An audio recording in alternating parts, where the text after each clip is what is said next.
बिस्मिल्लाहिर्रहमानिर्रहीम। अस्सलाम वालेकुम। Welcome to the farming tips. Farming tips में शाहद अली अवान की जानिब से खुश आमदीद। नाजरीन, आज आपको अरशद जट साहब के पास लेके आए हैं। बहुत माहिर हैं अपने काम के।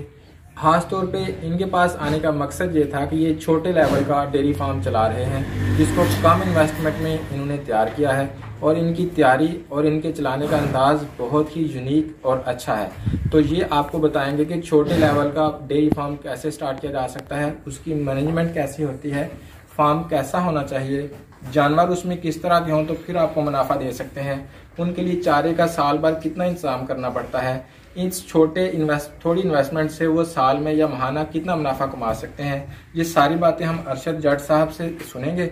ये उनकी प्रैक्टिकल तजर्बे की बुनियाद पे हैं, तो लिहाजा ये बातें तकरीबन दुरुस्त हैं। ये सियालकोट में बनी हुई वीडियो है, तो लिहाजा अगर आप ये सारी मालूमात अच्छे तरीके से समझना चाहते हैं तो वीडियो को शुरू से लेकर आखिर तक देखिएगा, ताकि आपको तमाम मालूमात अच्छे तरीके से समझ आए।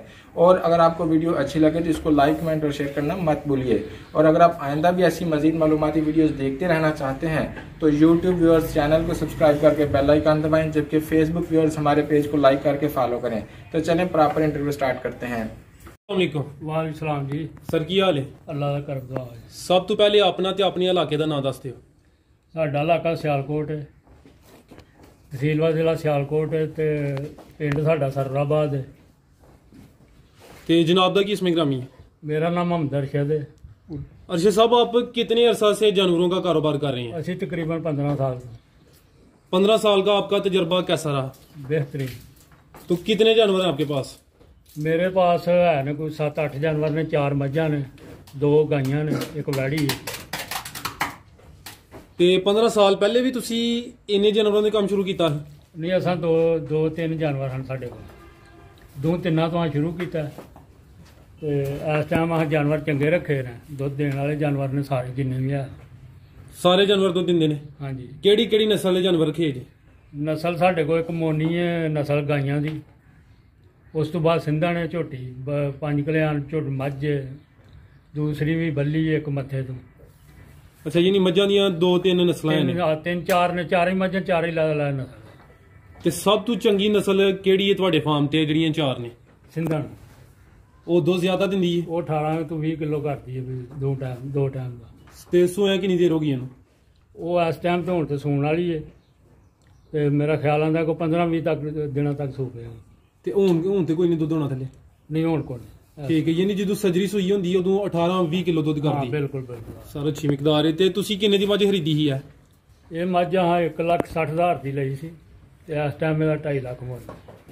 ठीक है। परेशानी तो कोई नहीं, यानी दूसरे इलाके दी इत्थे आके कोई मसला तो नहीं बनदा नूं रखन च? नहीं, कोई नहीं, कोई मसला नहीं। ते जदों तुसी मझ खरीददे हो, मझ दियां केड़ियां चीज़ां या खूबियां वेख के तुसी मझ लिंदे हो? मझ दियां खूबियां भी वेखी दियां ने, थण बहाना वेखी दा कि थण बंद ना होए, मतलब कि पिछों चड्डा सही होना चाहिए, थण जेहड़े ने थोड़ी हरी विथ ते होने चाहिए, कट्ठे नहीं होने चाहिए जुड़े। ते वो नस्ल जिहड़ी है दुध भी चंगा दिंदी है, उंज भी सोहना लगदा डंगर। ते मझ मंडी च चंगी मिलदी जे या पिंडां च फिर के? फिर चंगी मिलदी है, मंडी ते धोखा है। लोकां ने जानवर ज्यादा तादाद विच रखे हुंदे ने, डेरा तुहाडा माशाअल्लाह सोहना है, जानवर तुहाडे कोल घट ने। घट जानवर रख के फायदा हासिल किया जा सकदा है? घट जानवर तुसी बहुते रखना, थोड़े रहा लो, चंगे रखो तो देने वाले रखो तो फायदा हो सकता है। अगर तुहां भैड़े जानवर रखने तो थोड़ा देन तो उन्हां दा फायदा कोई नहीं। अच्छा, यानी तुहाडा मकसद है जानवर भाएं घट रखो चंगे। जिन्ने भी तुसां रखने ने दुध देने वाले होण, कम सो कम जिन्ने भी जानवर तुहाडे कोल होण, 2 टाइम का 14 या 16 किलो थल्ले जानवर नहीं होना चाहिए। हाँ जी, 7 किलो टाइम का दुध होना चाहिए, 14 किलो 2 टाइम का होना चाहिए। इस तो जानवर वारे च आउंदे ने। अगर थल्ले तुसी लवोगे जानवर तो तुहानूं पल्लियों पैणगे ना, उन्हां दा चारा पूरा होना, ਉਹਦਾ भी हिसाब कढ़ लियो, वंडे का भी कढ़ लियो, अपना भी कढ़ लियो, वो तुहानूं पल्लियों पैणगे। तुहाडे काम विच कोई मसले मसाइल भी हुंदे ने? नहीं, कोई मसला मसाइल काहदा, मतलब लेबर कोई चारे वगैरह दा? नहीं, लेबर तो चलो दिल करे रखदा, कोई नहीं दिल करदा ना रखे, ਉਹਦੀ अपनी मर्जी है ना। तो जमीन अपनी है कि ठेके या मुल लिंदे हो पट्ठे? जमीन असी अपनी भी है। अच्छा, तुसी एक सिंधी नस्ल की मझ रखी है, एक तुसी दसिया 5 कल्याण है, एक तुसी ये दसिए कि देसी है सारी बल्ली है अपना। हाँ जी। तुसी मुख्तलिफ नस्ल क्यों रखियां ने, एक नस्ल क्यों नहीं रखी? ਇੱਕ ਨਸਲ ਇਸ ਵਾਸਤੇ ਰੱਖੀ ਕਿ ਜਿਹੜੀ ਸਾਨੂੰ ਪਸੰਦ ਆਈ ਹੈ, ਦੁੱਧ ਦੇਣ ਵਾਲੀ ਹੈ, ਉਹ ਹਾਂ ਲਿਆਂਦੀ ਹੈ। ਅੱਛਾ, ਤੇ ਤੁਸੀਂ ਅੱਗੋਂ ਤੁਹਾਡਾ ਕੀ ਆਈਡੀਆ ਹੈ ਕਿ ਉਹ ਨਸਲ ਵਧਾ ਲਾਂਗੇ ਜਿਹੜੀ ਜ਼ਿਆਦਾ ਦੁੱਧ ਦਿੰਦੀ ਹੈ? ਬਿਲਕੁਲ ਇਹੀ ਸਾਡਾ ਆਈਡੀਆ। ਸਹੀ ਹੋ ਗਿਆ, ਤਾਂ ਬਸ ਤੁਸੀਂ ਮੁਖਤਲਿਫ ਨਸਲਾਂ ਰੱਖ ਕੇ ਤੇ ਤਜਰਬਾ ਕਰ ਰਹੇ ਹੋ। ਹਾਂਜੀ। ਔਰ ਨਵੇਂ ਬੰਦੇ ਨੂੰ ਵੀ ਇਹੀ ਮਸ਼ਵਰਾ ਦੇਵੋਗੇ? ਨਵੇਂ ਬੰਦੇ ਨੂੰ ਇਹੀ ਮਸ਼ਵਰਾ ਦਾਂਗੇ ਕਿ ਡੰਗਰ ਜਿਹੜਾ ਵੀ ਲੈਣਾ ਉਹਨੂੰ ਵੇਖ ਤੱਕ ਲਵੋ, ਦੁੱਧ ਦੇਣ ਵਾਲਾ ਡੰਗਰ ਹੋਏ, ਭੈੜਾ ਡੰਗਰ ਨਾ ਲਵੋ।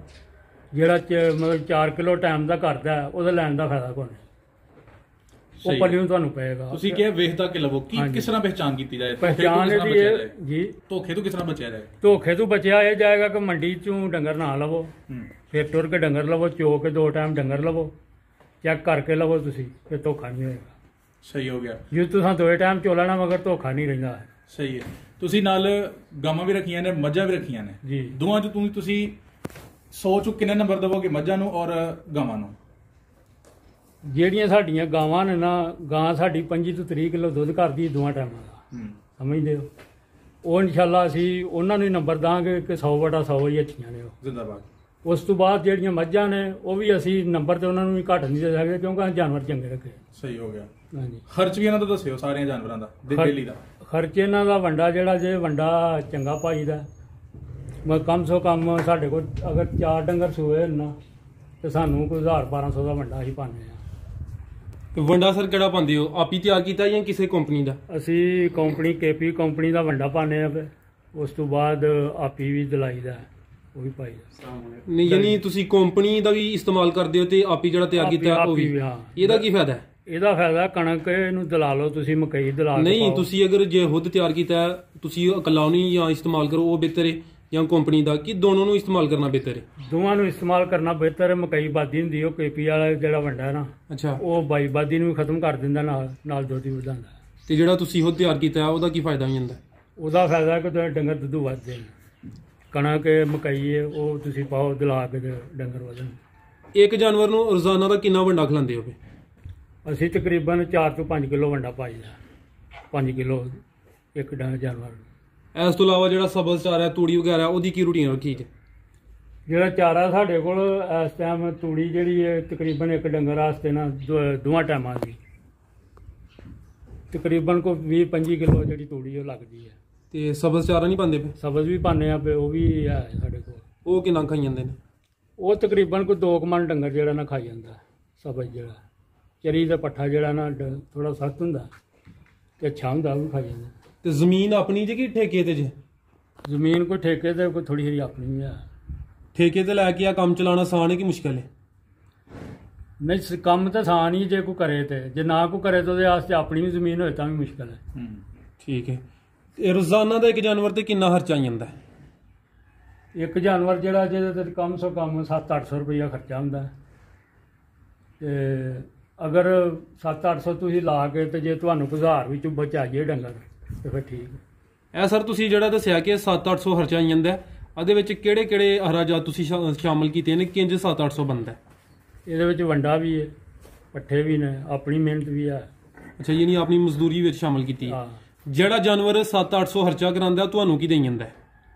ਸਾਨੂੰ ਉਹ ਫਾਇਦਾ ਹੁੰਦਾ ਤੇ ਅਸੀਂ ਪਾਉਂਦੇ, ਨਾ ਫਾਇਦਾ ਹੋਏਗਾ ਤੇ ਅਸੀਂ ਨਹੀਂ ਪਾਵਾਂਗੇ। ਤਕਰੀਬਨ ਉਹ ਕਿੰਨਾ ਕੁ ਤੁਹਾਨੂੰ ਬਚਾਈ ਜਾਂਦਾ? ਸਾਨੂੰ ਵੀ ਇੰਨਾ ਕੁ ਬਚ ਜਾਂਦਾ ਜਿੰਨਾ ਕੁ ਉਹਨੂੰ ਪਾਈਦਾ, ਇੰਨਾ ਕੁ ਬਚ ਜਾਂਦਾ। ਅੱਛਾ, ਯਾਨੀ ਜਿੰਨਾ ਖਰਚਾ ਉਨੀ ਕੁ ਬਚਿਆ ਤੇ? ਹਾਂਜੀ, 700 ਰੁਪਇਆ ਬਚ ਜਾਂਦਾ। ਇਹ ਦੱਸੋ ਕਿ ਜਾਨਵਰਾਂ ਨੂੰ ਬਿਮਾਰੀ ਵਗੈਰਾ ਵੀ ਕੋਈ ਹੁੰਦੀ ਜੇ? ਬਿਮਾਰੀ ਆਉਂਦੀ ਹੈ, ਠੋਰ ਵੀ ਤਾਂ ਆਉਂਦੀ ਹੈ, ਉਸ ਤੋਂ ਬਾਅਦ ਡੰਗਰ ਉਂਝ ਵੀ ਬਿਮਾਰ ਹੋ ਜਾਂਦਾ, ਬੁਖਾਰ ਵੀ ਹੋ ਜਾਂਦਾ, ਸਾਰਾ ਕੁਝ। ਤੇ ਇਹ ਜਿਹੜੀਆਂ ਬਿਮਾਰੀਆਂ ਇਹਨਾਂ ਦਾ ਦੇਸੀ ਇਲਾਜ ਕਰਦੇ ਜਾਂ ਡਾਕਟਰ ਨੂੰ ਬੁਲਾਉਂਦੇ? ਅਸੀਂ ਡਾਕਟਰ ਨੂੰ ਬੁਲਾਉਂਦੇ ਹਾਂ। ਖੁਦ ਕੋਈ ਦੇਸੀ ਇਲਾਜ ਨਹੀਂ ਕਰਦੇ? ਇਲਾਜ ਦੇਸੀ ਵੀ ਕਰੀਦਾ, ਲੇਕਿਨ ਡਾਕਟਰ ਵੀ ਬੁਲਾਈਦਾ। ਅਗਰ ਦੇਸੀ ਨਾਲ ਨਾ ਆਰਾਮ ਆਏ ਡਾਕਟਰ ਬੁਲਾਈਦਾ। ਪਹਿਲੇ ਦੇਸੀ ਕਰਦੇ ਹੋ? ਹਾਂਜੀ। ਇਹ ਤੁਸੀਂ ਦੱਸਿਆ ਠੋਰ ਦੱਸਿਆ, ਇਸ ਤੋਂ ਇਲਾਵਾ ਹੋਰ ਵੀ ਦੱਸਿਆ, ਠੋਰ ਦਾ ਕੋਈ ਦੇਸੀ ਇਲਾਜ ਕਰਦੇ ਹੋ? ਨਹੀਂ, ਇਹਦਾ ਦੇਸੀ ਕੋਈ ਨਹੀਂ, ਇਹਦਾ ਟੀਕਾ ਹੀ ਹੁੰਦਾ, ਟੀਕਾ ਸ਼ਿਕਲ ਵਾਲੀ ਦਾ। ਠੀਕ। ਅੱਛਾ, ਦੱਸੋ ਤੁਹਾਡੇ ਕੰਮ ਵਿੱਚ ਕੋਈ ਮਸਲੇ ਮਸਾਇਲ ਵੀ ਨੇ? ਨਹੀਂ, ਕੋਈ ਨਹੀਂ ਮਸਲੇ ਮਸਾਇਲ ਕੋਈ। ਇਹ ਜਿਹੜਾ ਸ਼ੈੱਡ ਹੈ ਤੁਹਾਡਾ, ਦੀ ਕਿੰਨੀ ਲੰਬਾਈ ਤੇ ਕਿੰਨੀ ਚੌੜਾਈ ਹੈ? ਇਹ ਤਕਰੀਬਨ 40 ਫੁੱਟ ਐਸਦਾ ਦਾ ਹੋਏਗਾ, 50 ਫੁੱਟ ਐਸਦਾ ਦਾ ਹੋਏਗਾ। ਇਹਦੇ ਵਿੱਚ ਢਾਰਾ ਕਿੰਨੀ ਜਗ੍ਹਾ 'ਚ, ਤੂੜੀ ਵਾਲੀ ਜਗ੍ਹਾ ਕਿੰਨੀ ਜਗ੍ਹਾ 'ਚ, ਪੱਠਿਆਂ ਵਾਲੀ ਜਗ੍ਹਾ ਕਿੰਨੀ ਜਗ੍ਹਾ 'ਚ, ਔਰ ਇੱਥੇ ਕਿੰਨੇ ਜਾਨਵਰ ਸਮਾ ਸਕਦੇ ਨੇ ਟੋਟਲ? ਇਹਦੇ ਵਿੱਚ ਜਿੰਨੇ ਕੁ ਰੱਖੇ ਨੇ ਇੰਨੇ ਹੀ ਆ ਸਕਦੇ ਨੇ, ਇਸ ਤੋਂ ਜ਼ਿਆਦਾ ਤੇ ਫਿਰ ਜਗ੍ਹਾ ਜ਼ਿਆਦਾ ਰੱਖਣੀ ਪੈਂਦੀ ਹੈ। ਠੀਕ ਹੈ। ਤੇ ਢਾਰਾ ਕਿੰਨੀ ਜਗ੍ਹਾ 'ਚ ਤੁਹਾਡਾ? ਜਿਹੜਾ ਡੰਗਰਾਂ ਦਾ ਬਰਾਂਡਾ? ਹਾਂ। ਇਹ ਹੋਣਾ ਕੋਈ ਮੇਰਾ ਖਿਆਲ ਨਾਲ 30 ਫੁੱਟ ਹੋਏਗਾ, 32 ਫੁੱਟ ਹੋਈ। ਪੱਠਿਆਂ ਵਾਲੀ ਜਗ੍ਹਾ ਕਿੰਨੀ ਜਗ੍ਹਾ 'ਚ ਬਣਾਈ? ਪੱਠਿਆਂ ਵਾਲੀ ਜਗ੍ਹਾ ਜਿਹੜੀ ਉਹ ਵੀ ਤਕਰੀਬਨ ਕੋਈ ਹੈ ਜੇ 10-12 ਫੁੱਟ ਹੋਏਗੀ ਆਪਣਾ ਉਹਦੀ ਚੜਾਈ। ਤੂੜੀ ਵਾਲਾ ਗੋਦਾਮ ਉਹ ਵੀ ਇਸੇ ਤਰ੍ਹਾਂ ਹੀ ਬਰਾਬਰ ਹੀ ਤਕਰੀਬਨ, ਉਹ ਵੀ 12 ਫੁੱਟ ਚੜਾਈ ਹੈ ਤੇ 20 ਫੁੱਟ ਲੰਬਾਈ ਹੈ। ਇਹਨਾਂ ਜਾਨਵਰਾਂ ਵਾਸਤੇ ਸਾਲ ਭਰ ਦੇ ਚਾਰੇ ਦਾ ਇੰਤਜ਼ਾਮ ਕਿਸ ਤਰ੍ਹਾਂ ਕਰਦੇ ਹੋ? ਕਿੰਨੀ ਤੂੜੀ ਸਟੋਰ ਕਰਦੇ ਹੋ? ਕਿੰਨਾ ਹਰਾ ਤੁਸੀਂ ਬੀਜਦੇ ਹੋ ਜਾਂ ਮੁੱਲ ਲੈਂਦੇ ਹੋ? ਪੂਰੇ ਸਾਲ ਦੀ ਜਿਹੜਾ ਇੰਤਜ਼ਾਮ ਵਾਸਤੇ ਜਿਹੜੀ ਹੈ ਨਾ ਤੂੜੀ, ਇਹ ਤਕਰੀਬਨ ਕੋਈ 150 ਮਣ ਜਿਹੜੀ ਹੈ ਨਾ ਤੂੜੀ ਇਹ ਹੋਣੀ ਚਾਹੀਦੀ ਇੰਨਿਆਂ ਕੁ ਡੰਗਰਾਂ ਦੀ। ਠੀਕ ਹੈ। ਤੇ ਇਹਦੇ ਨਾਲ ਹਰਾ ਚਾਰਾ ਜਿਹੜਾ ਉਹ ਤੇ ਫਿਰ ਨਹੀਂ ਨਾ ਤੋਲ ਕੇ ਤੇ ਨਹੀਂ ਖੇਤ ਕਿੰਨੇ ਕਨਾਲ ਜਾਂ ਏਕੜ? ਉਹ ਤਕਰੀਬਨ ਇੰਨਿਆਂ ਡੰਗਿਆਂ ਵਾਸਤੇ ਹਰਾ ਜਿਹੜਾ ਨਾ ਉਹ ਸਾਨੂੰ ਉਹ 1.5 ਕਿੱਲਾ ਛਟਾਲਾ ਬੀਜਣਾ ਪੈਂਦਾ। ਠੀਕ ਹੈ। ਤੇ ਉਸ ਤੋਂ ਬਾਅਦ ਜੇ ਚਰੀ ਬੀਜੀ ਹੈ ਤਾਂ ਉਹ ਤਕਰੀਬਨ 2-2.5 ਕਿੱਲੇ ਹੋਣੀ ਚਾਹੀਦੀ। ਠੀਕ ਹੈ। ਅੱਛਾ, ਇੱਕ ਛੱਤ ਤੁਸੀਂ ਪੱਕਾ ਬਣਾਇਆ, ਇੱਕ ਕੱਚਾ ਬਣਾਇਆ, ਇਹ ਕਿਉਂ ਫਰਕ ਪਾਇਆ ਜੀ? ਇਹ ਜਿਹੜਾ ਪੱਕਾ ਬਣਾਇਆ ਇਹ ਅਸਾਂ ਪਹਿਲਾਂ ਬਣਾਇਆ ਸੀ ਤੇ ਉਸ ਤੋਂ ਬਾਅਦ ਆ ਬਰਾਂਡਾ ਡੰਗਰਾਂ ਦਾ ਬਣਾਇਆ। ਸਾਡੇ ਕੋਲ TRC ਗਾਰਡਨ ਸੀ, ਅਸਾਂ ਇਹ ਪਾ ਲਿਆ ਸੀ, ਲੈਂਟਰ ਨਹੀਂ ਸੀ ਪਾਇਆ। ਬਿਹਤਰ ਵੈਸੇ ਕੀ ਰਹਿੰਦਾ? ਬਿਹਤਰ ਤੇ ਇਹ ਵੀ ਬਿਹਤਰ ਹੈ, ਉਹ ਵੀ ਬਿਹਤਰ ਹੈ, ਇਹ ਵੀ ਪੱਕਾ ਛੱਤ ਹੈ, ਇਹ ਕਿਹੜਾ ਕੋਈ। ਬਹੁਤ ਸਾਰੀਆਂ ਅਹਿਮ ਗੱਲਾਂ ਤੁਸੀਂ ਸਾਨੂੰ ਦੱਸੀਆਂ ਨੇ, ਕੋਈ ਐਸੀ ਗੱਲ ਦੱਸੋ ਜਿਹੜੀ ਗੁਰ ਦੀ ਗੱਲ ਹੋਏ ਔਰ ਮਸ਼ਵਰਤਨ ਤੁਸੀਂ ਉਹਨਾਂ ਲੋਕਾਂ ਨੂੰ ਦੱਸਣਾ ਚਾਹੋ ਜਿਹੜੇ ਇਹ ਕਾਰੋਬਾਰ ਕਰਨਾ ਚਾਹੁੰਦੇ ਨੇ, ਉਹ ਅਹਿਮ ਮਸ਼ਵਰਾ ਤਾਂ ਅਸੀਂ ਇਹੀ ਦਾਂਗੇ, ਅਗਰ ਕਿਸੇ ਨੇ ਡੰਗਰ ਰੱਖਣੇ ਨੇ, ਅਸਾਂ ਪਹਿਲਾਂ ਵੀ ਇਹੀ ਗੱਲ ਕੀਤੀ ਹੈ ਕਿ ਡੰਗਰ ਜੇ ਰੱਖਣੇ ਨੇ ਜਿਹੜੇ ਵੀ, ਪਹਿਲਾਂ ਉਹਨਾਂ ਵਾਸਤੇ ਜਗ੍ਹਾ ਚੰਗੀ ਬਣਨੀ ਚਾਹੀਦੀ ਹੈ, ਉਹਨਾਂ ਦੀਆਂ ਸਹੂਲਤਾਂ ਪੂਰੀਆਂ ਡੰਗਰ ਦੀਆਂ ਹੋਣੀ ਚਾਹੀਦੀਆਂ ਨੇ, ਪਾਣੀ ਵਾਲੀ ਹਵਦੀ ਹੋਣੀ ਚਾਹੀਦੀ ਹੈ, ਖੁਰਲੀਆਂ ਸਹੀ, ਸਾਰਾ ਕੁਝ ਇੰਤਜ਼ਾਮ ਜਿਹੜਾ ਠੀਕ ਹੋਣਾ ਚਾਹੀਦਾ। ਤੇ ਉਸ ਤੋਂ ਬਾਅਦ ਡੰਗਰ ਵੀ ਜਿਹੜੇ ਨੇ ਉਹ ਵੀ ਸਾਫ਼ ਸੁਥਰੇ ਹੋਣੇ ਚਾਹੀਦੇ ਨੇ, ਮਤਲਬ ਕਿ ਚੰਗੇ ਡੰਗਰ ਹੋਣੇ ਚਾਹੀਦੇ ਨੇ। ਜਿੰਨੇ ਵੀ ਤੁਸੀਂ ਰੱਖਣੇ ਨੇ, 5 ਰੱਖਣੇ ਨੇ, 4 ਰੱਖਣੇ ਨੇ, 6 ਰੱਖਣੇ ਨੇ, 20 ਰੱਖਣੇ ਨੇ, ਸਾਫ਼ ਸੁਥਰੇ ਡੰਗਰ ਰੱਖੋ, ਦੁੱਧ ਵਾਲੇ। ਅੱਛਾ, ਆਖਰੀ ਸਵਾਲ ਦੱਸਿਓ ਕਿ ਗੱਲ ਵਿੱਚ ਗੱਲ ਨਿਕਲਦੀ ਹੈ, ਤੁਸੀਂ ਇਹ ਜਿਹੜੇ ਜਾਨਵਰ ਰੱਖੇ ਨੇ, ਡੰਗਰ ਰੱਖੇ ਨੇ, ਇਹਨਾਂ ਨੂੰ ਮਜ਼ੀਦ ਵਧਾਉਣ ਦਾ ਵੀ ਤੁਹਾਡਾ ਆਈਡੀਆ ਹੋਵੇ ਕਿ ਥੋੜਿਆਂ ਤੋਂ ਬਹੁਤੇ ਕਰਨਾ ਚਾਹੁੰਦੇ ਤੁਸੀਂ? ਉਹ ਤਾਂ ਤਕਰੀਬਨ ਜੇ ਬੰਦੇ ਨੂੰ ਵਧਾਉਣੇ ਚਾਹੇ ਤਾਂ ਵਧਾ ਵੀ ਸਕਦਾ, ਅਗਰ ਨਾ ਮਰਜ਼ੀ ਹੋਵੇ ਤਾਂ ਨਹੀਂ ਵਧਾ। ਮੈਂ ਤੁਹਾਡਾ ਤਜਰਬਾ ਪੁੱਛਣਾ ਚਾਹ ਰਿਹਾ ਕਿ ਤੁਸੀਂ, ਤੁਹਾਡਾ ਜ਼ਿਹਨ ਹੈ ਕਿ ਅਸੀਂ ਇਹਨਾਂ ਡੰਗਰਾਂ ਤੋਂ ਨਸਲਾਂ ਆਪਣੇ ਘਰ ਰੱਖ ਕੇ ਤੇ ਮਜ਼ੀਦ ਕੰਮ ਨੂੰ ਵਧਾਇਆ ਜਾਏ? ਅਸੀਂ ਤਕਰੀਬਨ ਗਾਈਆਂ ਆਪਣੀਆਂ ਜਿਹੜੀਆਂ ਨਾ ਇਹਨਾਂ ਦੀ ਨਸਲ ਵਧਾਉਂਦੇ ਹਾਂ। ਸਹੀ ਹੈ, ਹਾਂਜੀ, ਠੀਕ ਹੈ।